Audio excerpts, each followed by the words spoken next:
ఇంకా ఆయన స్కూల్ ఏమో ఆర్ఎస్ఎస్ రేవంత్ రెడ్డిది, కాలేజ్ ఏమో చంద్రబాబు నాయుడు. చంద్రబాబు నాయుడు కూడా అటు సోపదే చంద్రబాబు నాయుడు తోటే మద్దతులు నిలబడ్డది.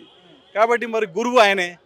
కాబట్టి వాళ్ళ రేవంత్ రెడ్డి అనుకుంటే ఎంతసేపు గురువును పోయి అడుక్కుంటే గురువు పోయి మోడీకి చెప్తే కాదా?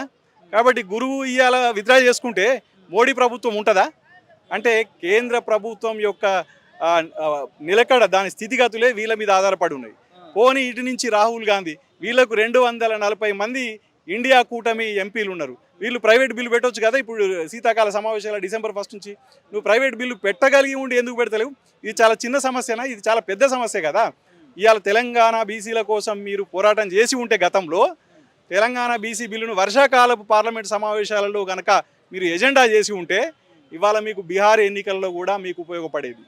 అసలు మీరు ఉపయోగించుకోవడం తెలియదు. మీకు మీరు నష్టం చేసుకుంటున్న పరిస్థితి ఉన్నది. కనుక మీరు అంటే మీ పార్టీకి నష్టం జరిగినా పర్వాలేదు, కానీ మీ రెడ్డిలకి ఇక్కడ నష్టం జరగకూడదు. కుల ప్రయోజనమే మీ ప్రయోజనం అనేది మాకు అర్థం అవుతా ఉన్నది.